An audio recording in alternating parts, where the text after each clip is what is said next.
Hello and a very good evening to you all. While the students and participants start to answer the poll questions, which will show on your screen shortly, let me introduce myself. I am Suman Nayak, graduate counselor at Gen Next Education, based out of the Bangalore office. Joining me here on this webinar and also extending a warm welcome to you all are my colleagues, Ben Martin, who is Director of Partner Engagement, operating out of our Canada office, and Ms. Sheila Tyagraj, Director, Gen Next Education from the Bangalore office. For those of you who are new to our organization, allow me to quickly present our company, Gen Next Education, to you all. We here at Gen Next Education believe that getting an international education is the way to prepare you to function effectively in this global economy. Whether you spend a few weeks or a few years studying abroad, the experience will transform you and most importantly, transform the way you think. Additionally, we believe that every student should have a global experience. We are focused on providing students various opportunities to get a global experience as a part of their academic career. Whether it's a 6-week program as in an internship, a 4-year undergraduate degree, or a 2-year master's degree, or a PhD. To facilitate this, we offer cost-free counseling support to students to enable them to acquire a global education. We also provide direct and accurate information so that students can make informed decisions regarding their academic future. We also partner with various universities to help students pick their right fit university and the best of programs. The main objective or purpose of these partnerships is to provide cream opportunities for the benefit of our students. Today on the webinar, we are featuring University of St. Thomas, located in Minnesota. On the panel here, we have Dr. Babani Mishra, who is the Associate Dean, Graduate School of Engineering, who will enlighten you all on many insightful aspects. We also have a current student at University of St. Thomas here, Mr. Himanshu Gamit, who would be happy to share his experiences as a student.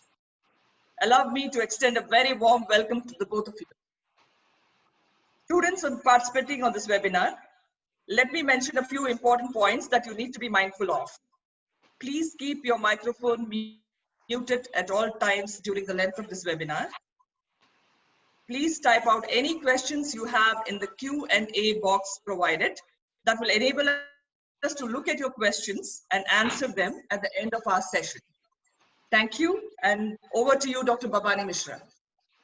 Thank you, Suman. Thank you, and welcome to everybody, and good evening. We will get started talking about University of St. Thomas. University of St. Thomas, this is a picture of our campus, and let me get started. Where University of St. Thomas is located? It's located in the Twin Cities of Minneapolis and St. Paul in the state of Minnesota. As you can see in the United States map, it is almost in the center of the country on the northern, close to the north, is on the northern border almost, is there, is what is Twin Cities of Minneapolis and St. Paul is located. And that is where our university is located. So a little bit about this particular place. It is the 14th largest metro area in the United States.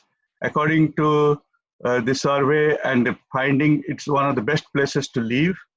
And it has got many other things in the theater, in the basketball, baseball, and so on. And that's what attracts, and it's a beautiful place actually, specifically in summer. So now, little bit about why should we know about this place? How does it help?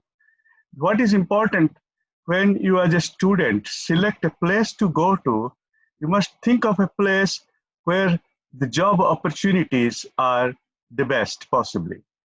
So this is one of the places where most of the computer industry started.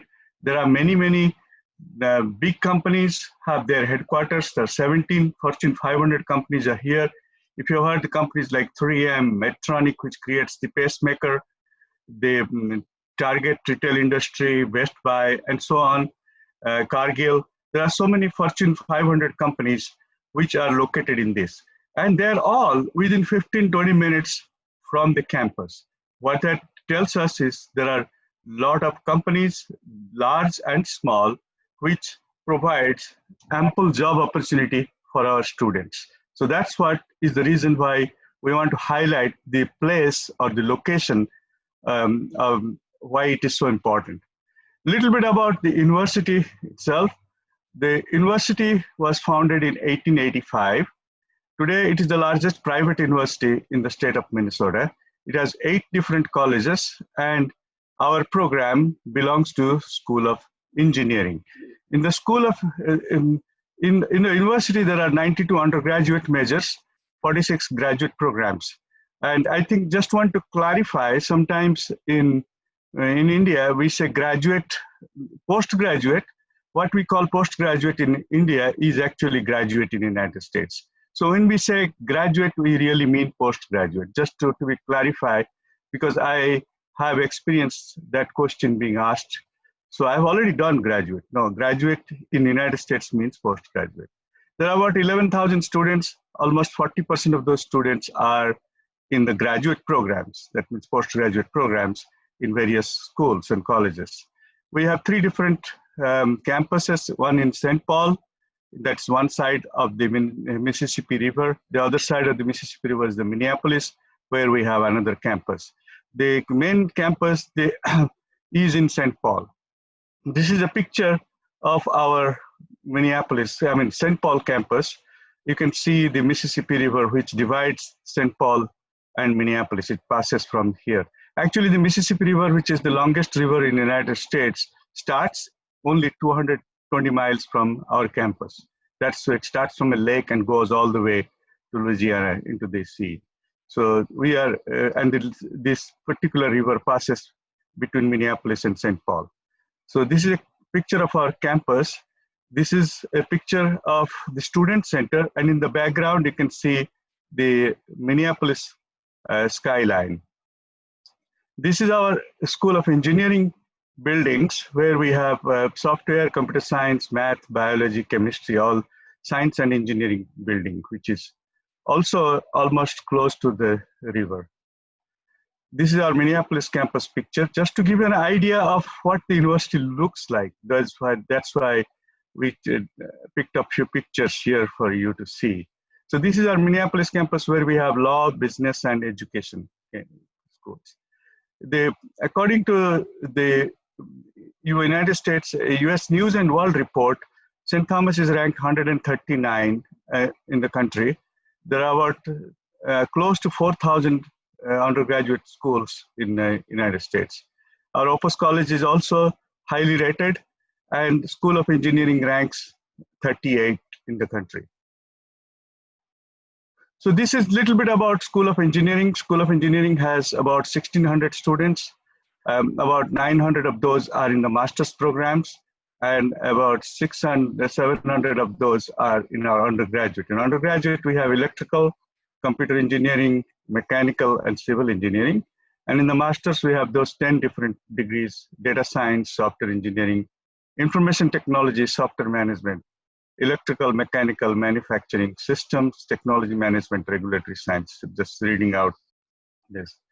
So this is again how many students we have. The graduate program has about 900 students. Our data science program has been extremely successful, has over 300 students just in our data science master's program. Software and data science together has close to 700 students. Engineering has about 200, 250 students. So the degrees that we offer, that specifically data science, software engineering, information technology, and software management, all require 12 courses. In each course is considered 3 credit hours. That means 36 semester credits are required to complete a master's degree in any of these, which we are grouped under software and data science area.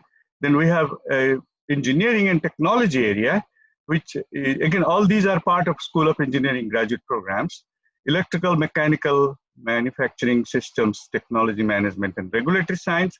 They vary slightly. Some of them are 30 credits, some of them are 36, and one is 33 credits.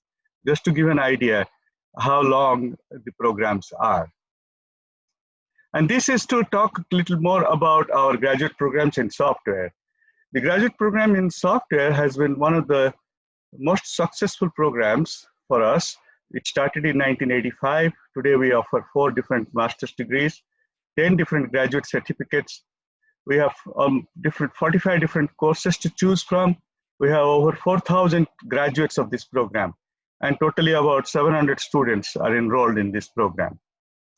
As you can see from this pie chart, the data science program has over 300 students. Not only that, we also have a program called business analytics, which is a subset of our data science program, which also attract students from the other parts of the university, such as the College of Business. So that's another 200, 250 students take these classes. About 200 students are in that program.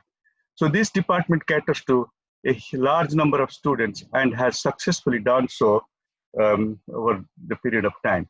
When it started, there were only 3 other programs like this, the graduate programs in software in the United States, and those 3 do not exist today. So therefore, we claim to be the longest running program.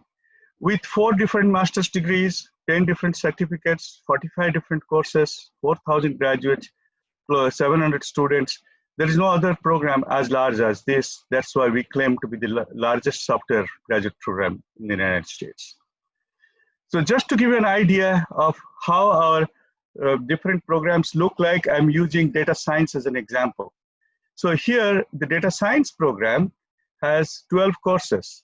And as you can see here, there is a course with a beginning Python programming class. We provide an overview of software. We get into the database requirements, data analysis requirements, where we get into statistics. So data analytics and visualization. Just to give you an example, let's say somebody takes a data analytics and visualization class. The idea is, by each of these courses are designed in such a way that by taking a course, one can find a job. And that what it means, unlike India, in the United States, we all study and work at the same time. That means the idea of working is embedded into the study plan. In the sense, we don't, every student has to do some job. So how to be marketable, how to get the job. So one of the things is, let's say data analytics and visualization I'm using as an example, will teach SAS Enterprise Miner and Tableau visualization tools. Students get job after taking this one course. Similarly with DevOps and cloud computing, people get AWS certified or cloud computing and DevOps, and people get jobs just by that. Similarly, each of these courses have valuable skills which makes our students marketable. And we'll come back how students transition into the workforce. We'll talk about that little later, but just to highlight that we create a program which covers. So in this program, it's we call it comprehensive because it not only teaches the software lifecycle and database and statistics, it also gets into data analytics, visualization, data warehouse, business intelligence, big data area, as well as machine learning and AI. And we support career changes. What does that mean? That means if you are a non-STEM major, you have an economics degree, you have some other degree. Even I have seen students from India have successfully transitioned into our software engineering program. I know one particular person, she had a history BA from India. Today she is a senior software engineer in Medtronic. And there are hundreds of examples of people how they have transitioned from other areas into this. How do we do that? Like using this, let's say data science. If somebody did not have any programming background, the beginning class of Python helps to learn programming. Then the beginning class of in the database area, data analysis area. So that is how we provide what is called gateway courses and support career changers. little bit about what graduate certificate means. What is a graduate certificate? A graduate certificate is made up of 4 or 5 courses from the graduate program. Let's say, take an example of artificial intelligence. Artificial intelligence requires 5 courses. It requires the Python course, it requires the foundation of data analysis, it requires the data analytics and visualization class, AI and machine learning. So with those 5 courses, one can get what's called a graduate certificate in AI. A graduate certificate, I don't know, probably the closest I can think of in Indian environment is like a postgraduate diploma. I'm not sure exactly I can say that, but similar to like a, so it is a less number of courses, or actually less number of courses, but the courses are from our regular curriculum in the master's program. So there are 2 ways of getting a certificate. One can do a master's, and because one is also satisfying the requirement for a graduate certificate, also gets a graduate certificate along with the master's degree. Or one can start with a graduate certificate and then move on to do the full master's program. People do it in both ways. So, but for international students, it is encouraged to do the master's rather than doing graduate certificate to start with. So next, who is our student? Who are the students who come to our program? These people, those who are working in the profession, wants to enhance their career. Those who are trying to change career, those who want to change career from other field to become, get into this profession, that's why we call it future. And even our own graduates come back to take classes because we add new courses and the curriculum changes almost year to year or every 2 years it's updated. Even the course that we offer, just to give an example, let's say our big data engineering course, or AI course or a machine learning course, what the content was last year and what the content today has changed. And how we do that? We have a group of advisors from the industry with whom we constantly meet, and we see what the profession needs and accordingly change the curriculum. So we have students, those who are fresh graduates right after undergraduate degree, to experienced individuals. The individuals in the class, the age range varies from 22 to 64. Average age is about 34. So you can see that a lot of experienced people come into the classroom. We have almost 35% of female students. We have 43% individuals of person of color.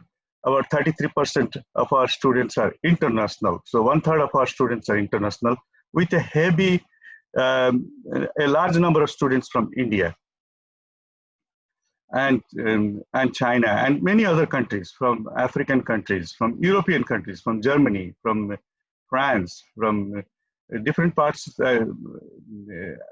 So different parts of the country is represented. Even Australia, we have some students from there. So this is just to give some numbers about our international students, just to highlight that we have a large number of international students in our programs. Our average class size is 23. That means we have very much hands-on, I wouldn't say exactly, yeah, hands-on. Of course, the courses have a lot of hands-on component, but I was saying that we have a lot of support from the faculty for our students. And we have well-equipped labs and classrooms. Classrooms are open for extended hours, and we have, of course, remote access capability.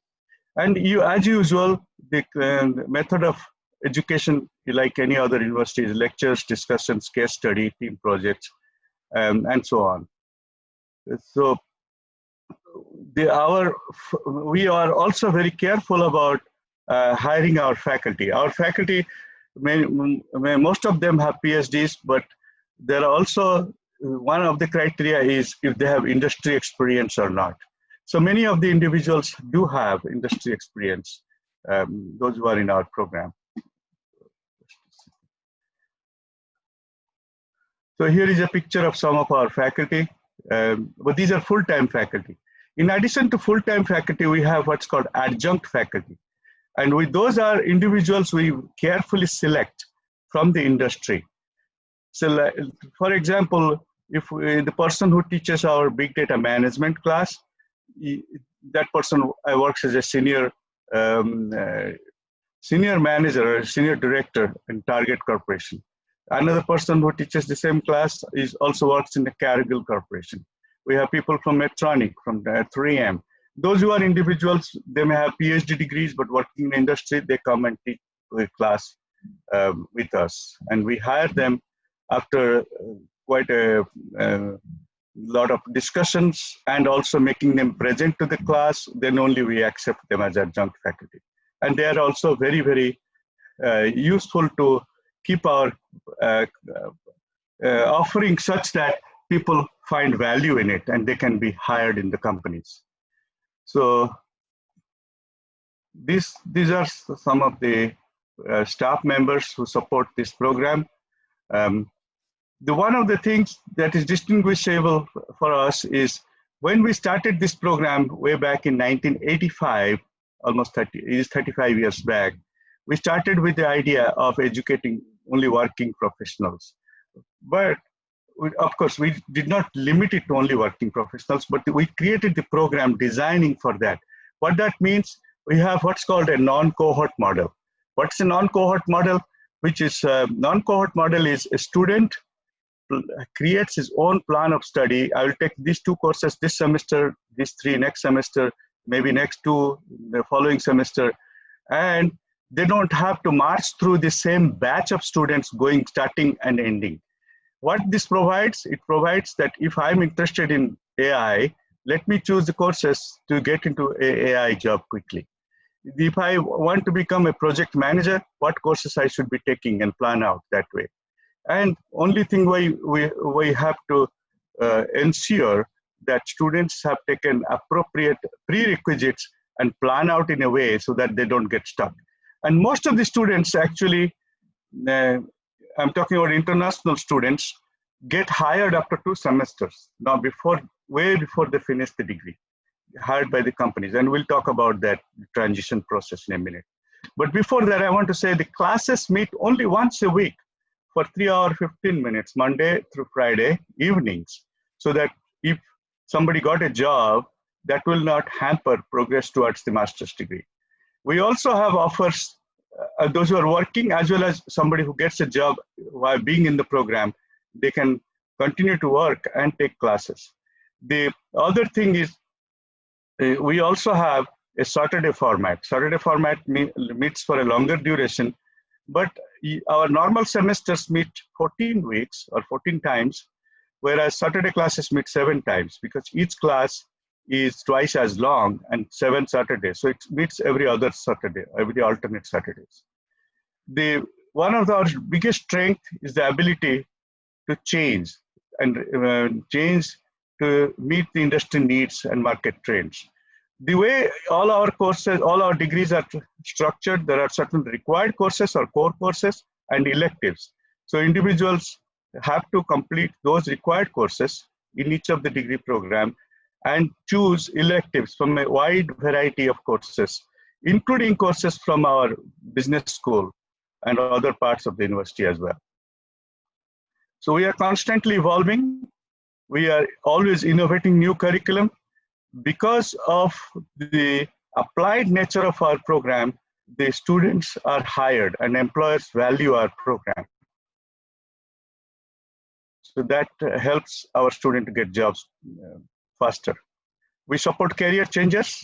And as I said before, we welcome non-STEM. That means if you have a degree other than science, technology, engineering, and math in undergraduate, you can do a career change into software engineering, software management, information technology. Even data science has been one of the most attractive for many people from other areas as well. One of the features of our program is our classroom, which has got individuals with experience in the field. They bring their expertise into the classroom. The classroom is not a one-way communication from the instructor to telling the students what to do or how to do. Classroom discussions also is enriched because of the individuals bring their expertise and experience into the classroom. What that also provides is each of our students also get an opportunity to network or create relationship with people working in industry that helps finding job easier. So overall, our program has been extremely successful because our students are prepared to work in industry from day one. We have an important strategic advisory board, individuals from the industry who advise us on a regular basis for how we should be, what direction we should be doing, what we should be adding, what we should be moving on, and we take their advice seriously and do a lot of our changes based on their input as well. For applying to our program, the requirements are, we require a bachelor's degree of GPA 2.7 or greater. We do not require GRE anymore because over a period of time, we found GRE score and success in the program we found is not justifiable. And many universities have now moved away from GRE. And so we do not require today GRE or GMAT. The way to get into our program is to apply online, upload a copy of the resume, because we try to see if this person has done what he has done or she has done over a period of time. We require a statement of purpose or admissions essay, and then there is application fee, and we require official undergraduate or graduate transcripts of every individual for application evaluation. We also require for all international students English proficiency, a TOEFL score of 80 or IELTS score of 6.5. In addition to that, there is an international student questionnaire one has to answer, and there is a financial certification form for issuing I-20, which is required for getting a student visa. The applications are reviewed throughout the year, and generally it takes about 3 to 5 weeks. So the deadline, as you can see, for fall semester is May 1, spring, October, and we also accept students for summer term. Our summer term, the fall starts in September, spring starts end of January, beginning of February, whichever is a Monday. So last day of January or first day of February, whichever is a Monday, is the spring semester starts. Spring semester starts from that and ends by third week of May. And then the summer starts in the last week of May and goes till about middle of July. But these are the application deadline. And we call this priority deadline. What priority deadline means, these are soft deadlines. These are not hard deadlines. So generally, it is important for international students because after getting admission, one has to go for visa and getting interview. So therefore, adequate time is necessary. So these are the times we feel works.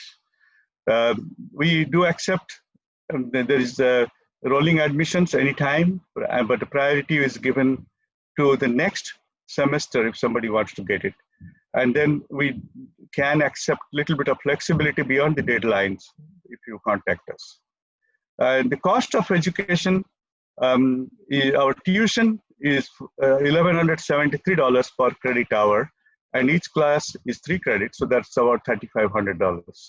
In addition to that, there is a technology fee, and there is a technology fee which depends on how many credits, one course, 2 courses or 3 courses, that kind of decides that. And there is an application fee of $50. For our students, we do have a free career service available, and they do provide like career planning, counseling, resume writing, cover letter, and so on, interviewing, mock interview, interview skills, evaluation, all that is there. In addition to that, we constantly, and they also have in the career service department has a web page where they post the jobs. The companies come and on a self-service basis, they post their job requirements, and our students look into that and apply. In addition to that, we also receive directly emails from the industry and looking for individuals, and that is where we send those opportunities to our students so that they can apply and get into the jobs. And many of our students get jobs through the contacts in the classroom and so on. So this is just to show you a picture that these are the companies that exist in Twin Cities. These are the companies from where we get students. These are these companies where our students after go to work. So just to give you an idea of, there are lots of companies here and lots of jobs and lots of big companies, small companies, and they send their employees to come to our program. They hire our students to become their employees. So in summary, I would like to clarify, talk about few things as you are planning or thinking about going into the university or applying for study abroad. What are the things one may consider? The most important thing is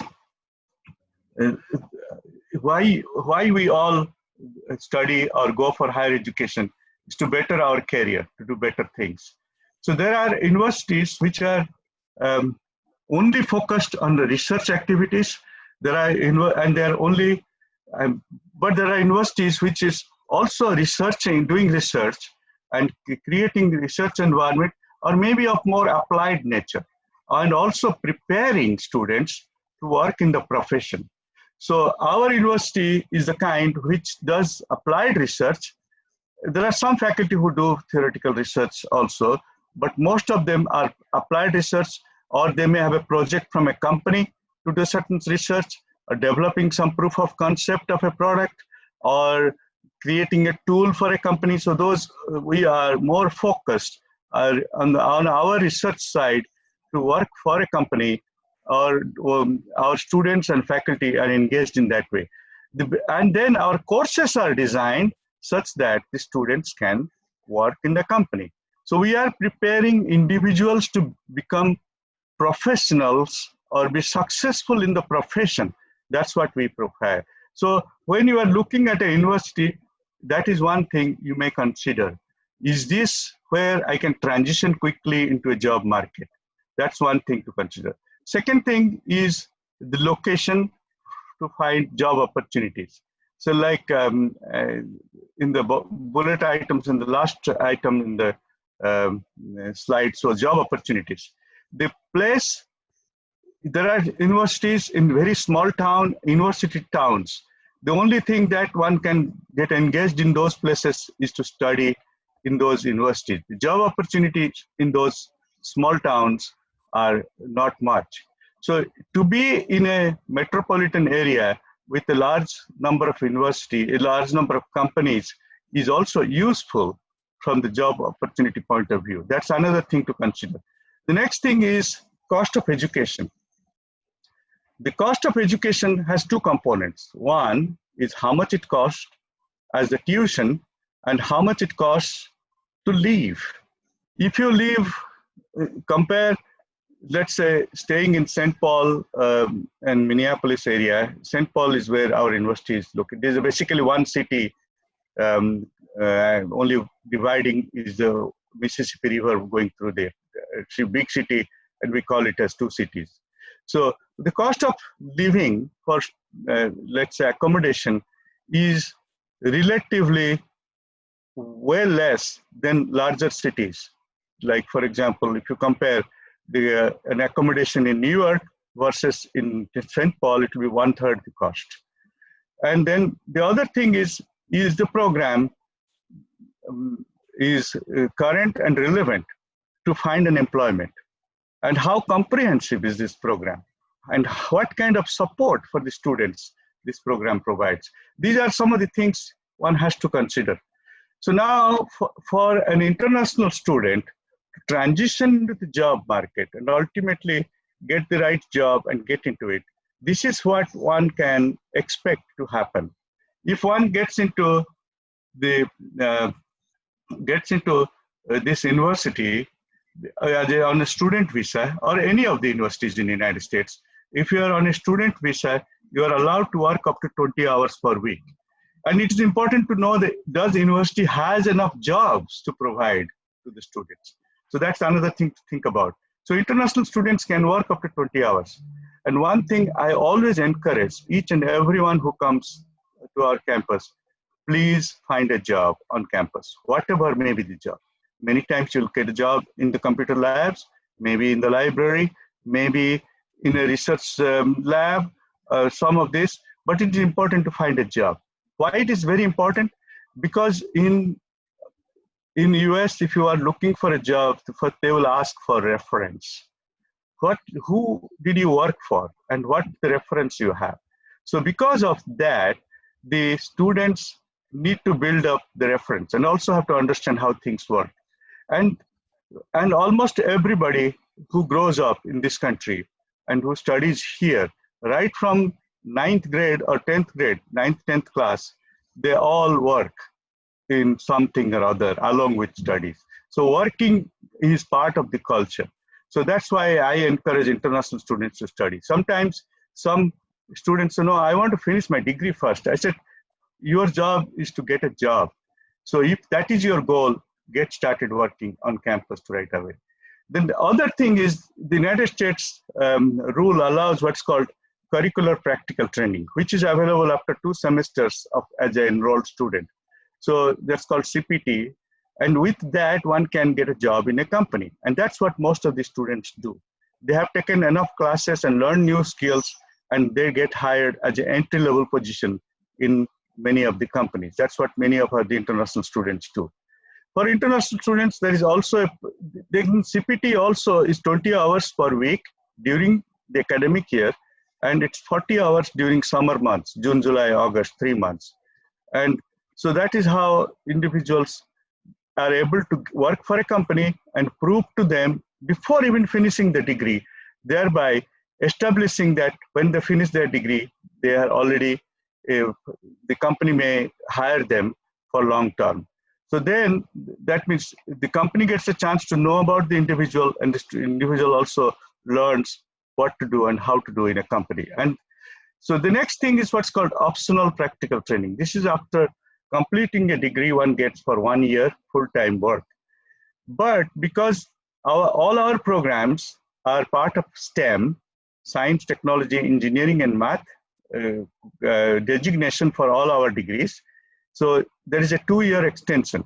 But this extension is possible only for, I think it's only from the companies which has got what's called E-Verify, which is true for almost everybody. Almost everybody is E-Verifiable employer.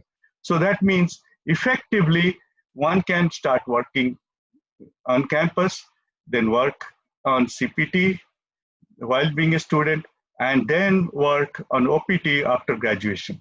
And if this is how one can pay for the study and also work experience simultaneously. So those are some things that we have. So what are your next steps? So you can go ahead and apply online, upload your resume, admission essay, have English proficiency score, and then find something for financial certification for I-20. So with that, I will now request one of our current students, Himanshu, who came here in 2018, right, Himanshu?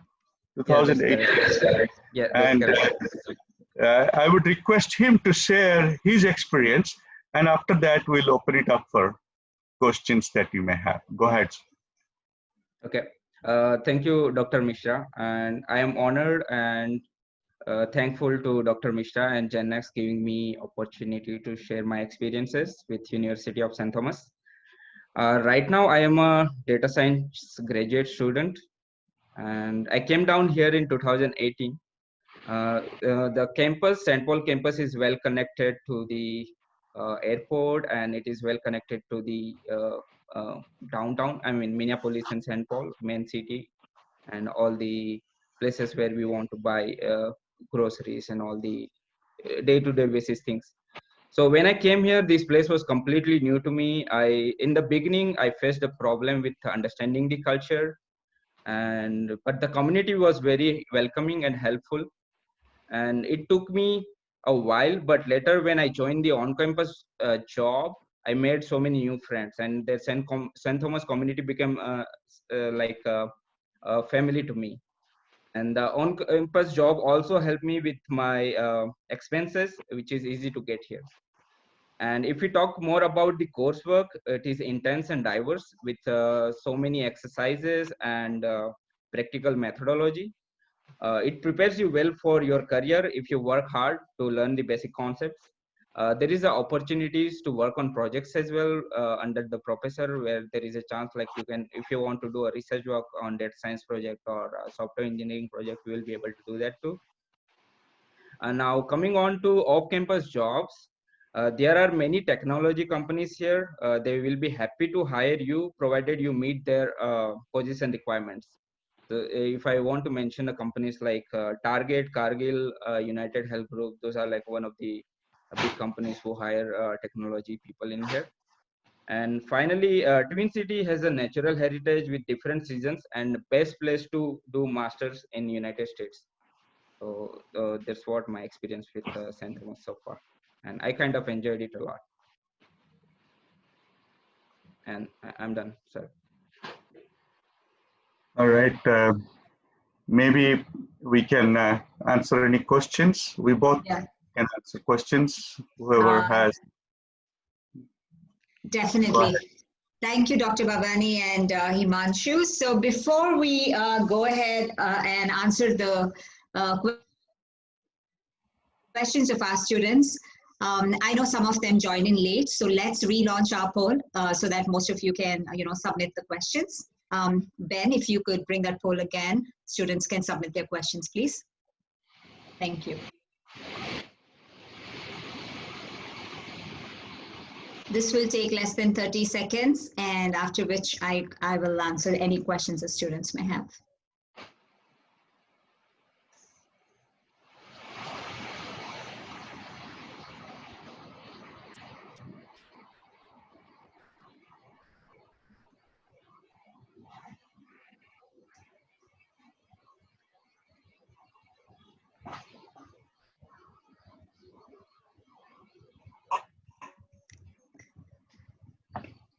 Okay, while students are also submitting the poll without wasting much time. Sir, I have the first question from Marine. She has a question. Do incoming students work on projects that have already been developed, or do they create an individual project? It depends on varies from course to course. Or some of the faculty have already ongoing research projects. If they find somebody who has the right background to get into that project, they do hire such individuals to participate in those kind of research projects. But each class, I think Himanshu can answer that better. Each class, we try to include a team project or individual projects to reinforce what we teach. And that is how people get involved in projects. Yeah, so I don't know whether that's what the question is, or so there are multiple ways of multiple different projects. So depending on company's requirement, depending on the faculty requirement, depending on the course requirement, students are exposed to projects. Thank you very much, sir. Another question, again on the lab work. How many hours of lab work do you expect per week for your students, or if students do undertake lab work? The way our program is a system in place to track those lab hours? We do not track any lab hours. How it is done is, let's say we have a 3-credit course. We expect our students to budget at least, so let's say for 3 hours, 3 credit means 3 hours of contact time with the instructor in the classroom.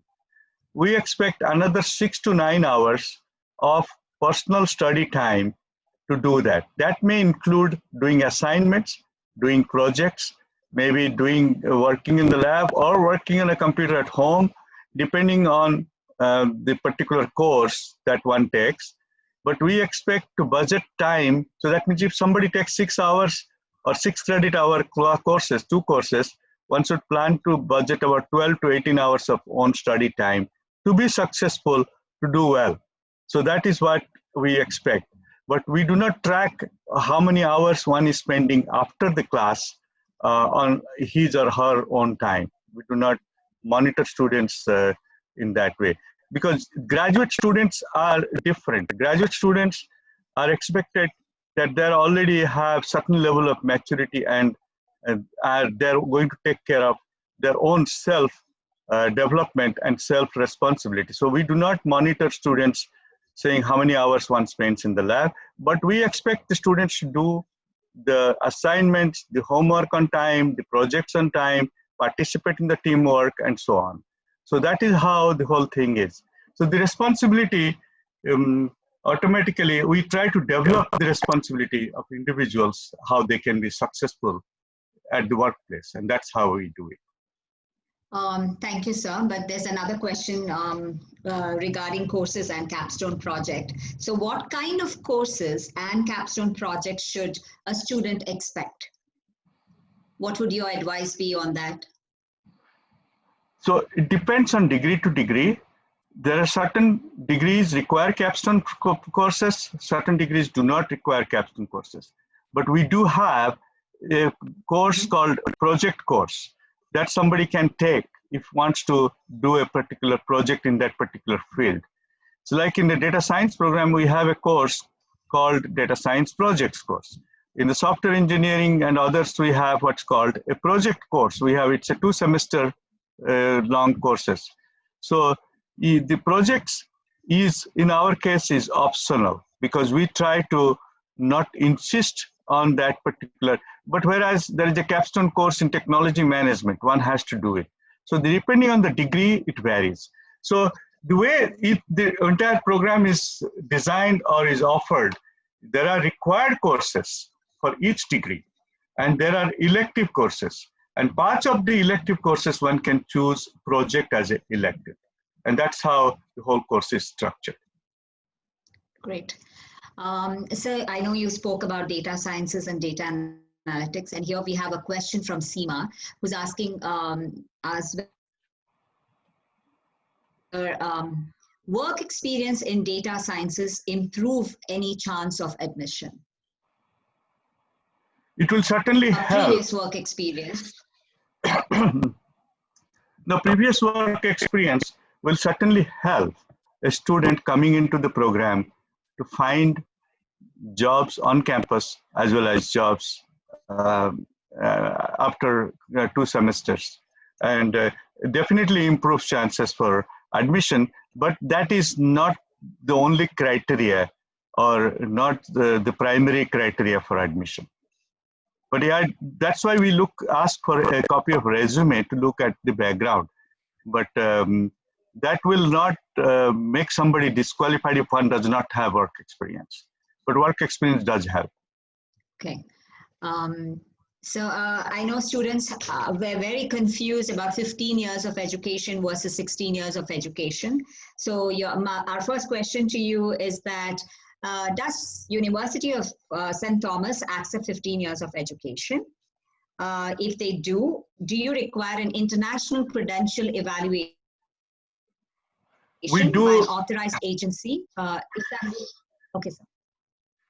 Well, that was a question, sir. If an international credential evaluation by an authorized agency a requirement for international students? Yes, it is a requirement to be evaluated by WES or ECE for international mark sheets and transcripts. And most of the time, yeah, that's what we require. And 15 years versus 16 years, if we do accept 15 years in our program, but we'll have to see how well or how this person has done in the 15 years program. We can make exceptions. Normal requirement is 16 years program. However, we have accepted in past, and we may be able to, we probably will accept 15 years even now, based on the individual's case. Like if somebody has done some work after that, or has taken another additional courses after that, or has done very well in those 15 years of studies. So those kind of things we look at when we evaluate somebody with 15 years degree program. Thank you, sir. Here's a question about PhD. Do you accept PhD applications in spring? We do not have PhD And program in our are all PhD programs funded? Come again, there sir. is no PhD program in our department. We do not offer PhD degree at this point. However, several of our students, after completion of our degree, move on to other university nearby for their PhD. But we do not offer PhD in our university in this program. But we have other in education and some other areas we have PhD, but not in the School of Engineering. Great. Good to know that, sir. We have multiple questions about scholarships. I'm going to club all of that and ask you. Are there scholarships for graduate students? And are international students considered for scholarships? Are international students considered for scholarships over domestic students? We really do not have any scholarship. We have kept our tuition way cheaper than other places. And our cost of living being low, and then with the job situation on campus being good, we do not have scholarship. And most of the students, because the way it is, the entire degree program, it takes about, if you multiply 1100 with 36 credits, is about $42,000 spread over 2 years or 3 years, depending on how much one can. So that means in a year, it's much less expense to pursue a program like this and find jobs and get trained in the jobs and get paid. So we do not have a scholarship as such, but we do have jobs in the department. We have jobs on campus, and our tuition is already low and cost of living is already low. So the universities may have scholarship, but in those universities, the tuition may be much higher and the cost of living in that location may be much more higher. So effectively, one may look at total return on investment, how much you're spending and how much you're getting. And a lot of students, recently we had 2 or 3 students from Pune, they came, they get their bank loan from, and then they come. So there are ways how one can do it, but yeah, to answer the question, is there any scholarship? We do not have scholarship, but we do have help for students by way of jobs. On that note, sir, I know you said that students can avail jobs on campus or apply for jobs. So here's a question from a student. Do they have to submit a separate application for assistantships or any such kind of jobs on campus? No, only when they are here on campus, they can apply for those jobs and get it. Only they have to be on campus before they can do any of those. Okay, not before when they actually apply for the university, they don't have to submit any kind of an application, right? No, nothing in ahead of time, no. We have a question from Seema. We hear about so many changes regarding the OPT opportunities. Can you please clarify about the same?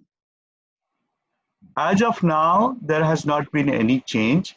And we are also hearing things, but I have not seen anywhere anything that says it's going to change or what it's going to change.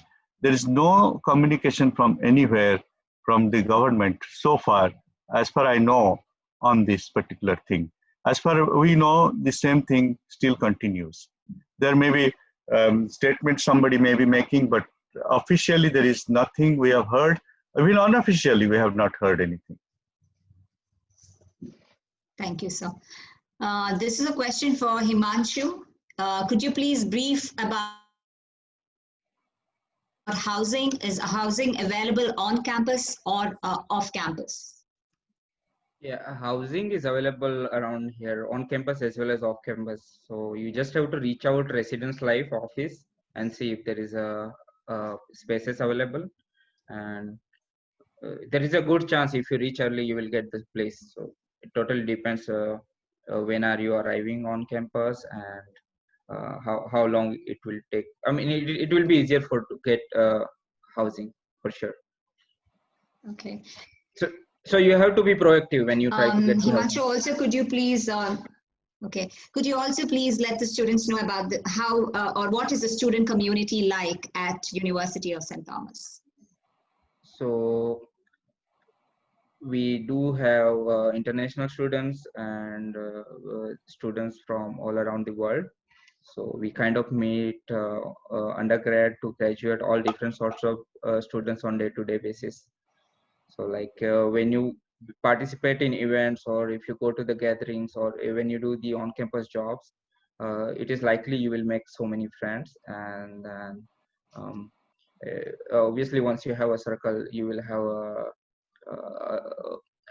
I mean, you will have a different feeling about the place and the community.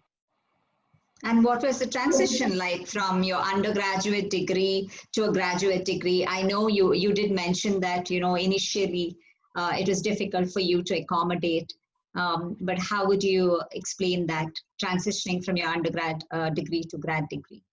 So for me, it wasn't that difficult. The actual difficulty which I faced. So thing is that I finished my undergrad in 2012. After that, I worked in India before I came here. So the programming and learning was easy for me, as I had a software background, and data science is also has a lot of things where we need to code. But actual struggle for me here when I came here was about learning and understanding the culture, and building my knowledge, how people talk, and be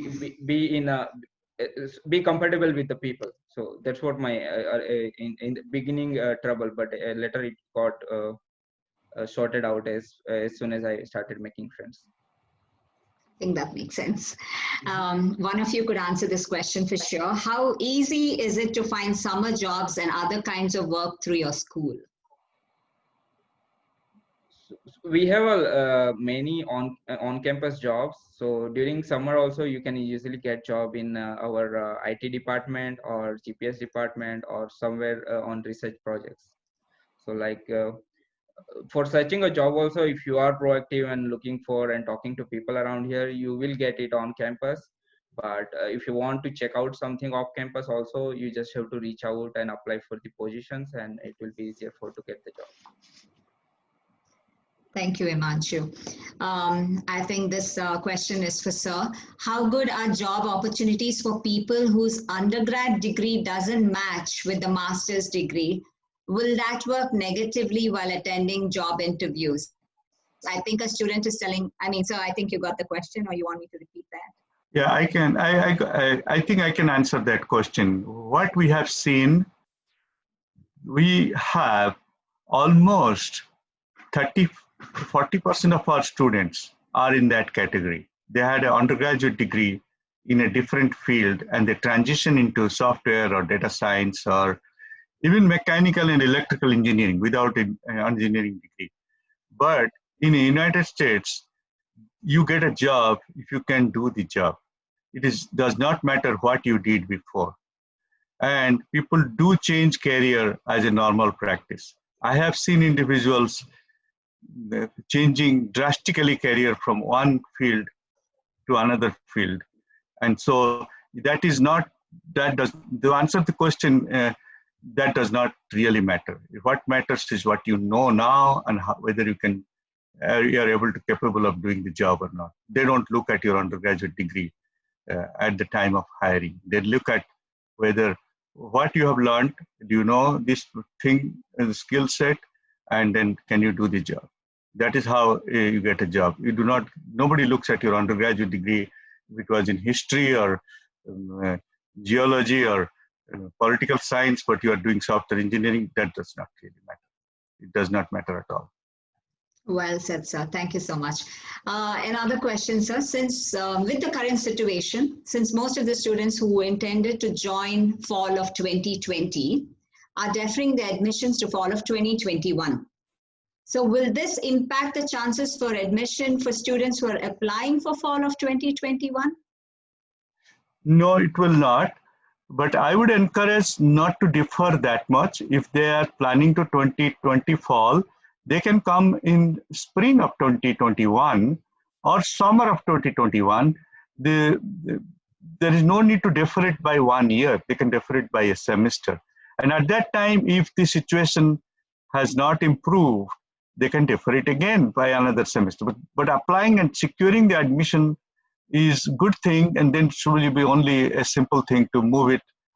The term or start term can be readjusted based on how things change.